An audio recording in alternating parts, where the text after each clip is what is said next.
Dovolite mi, da vas v imenu Krajevne skupnosti Sveti Štefan vse skupaj prav lepo, še posebej pa danes v takem terodnem dnevu, toplo pozdravim.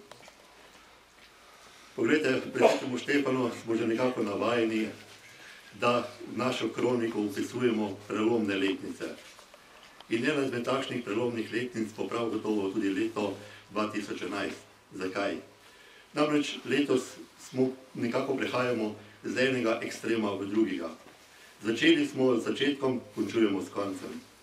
Namreč uspelo nam je tukaj pri Svetemu Štefanu v letošnjem letu pridobiti še en oddelek otroškega varstva, za kar smo iskreno hvaležni vsem občinskim sodelavcem in pa občinskemu svetu, da so sprejeli to odločitev, kar je za nas velikega pomena.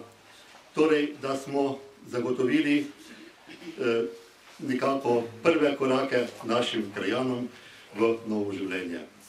In potem, če malce priskočim, prihajamo na drugi kraj, se pravi na konec. Dočakali smo, da lahko danes stojimo tukaj pred tem objektom, enem izmed najlepših objektov v našem kraju, to si upam trditi, ki se izredno lepo vklapa v to okolje in s katerim smo vsi skupaj izkazali čast do svojih dragih pokojnih, od katerih se bomo tukaj poslavljali. Poglejte, ponavadi se pred takšnim objektom srečujemo z tarobnimi obrazi, z žalostjo v srcu.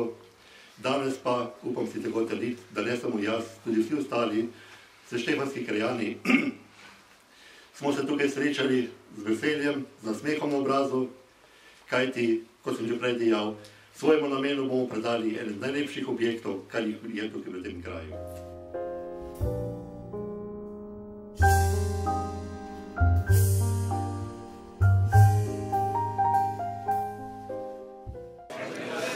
Poglejte, za sam Sveti Štefan, če začnem pred zadnjemu koncu, to pomeni, tako sem že prej dejal v nagovoru, zelo veliko, namreč to je res en krasen objekt, ki ga upam, da bomo izkoriščali s pridom v te namene, za kar je pač bil zgrajen. Čeprav, kot sem dejal, bi ga želel, da bi se še manj uporabljal, ampak takrat, ko se uporablja, da je temu pristojen, za kar pač je. Investitor, glavni investitor, je bila občina Šmarje pri Jelšah praktično skoraj da v celoti, z nekim minimalnim deležom je seveda sodelovala tudi krajevna skupnost svojega proračuna in pa sedanji koncesionar, gospod oziroma podjetje Gekot z direktorjem Radom Špasom.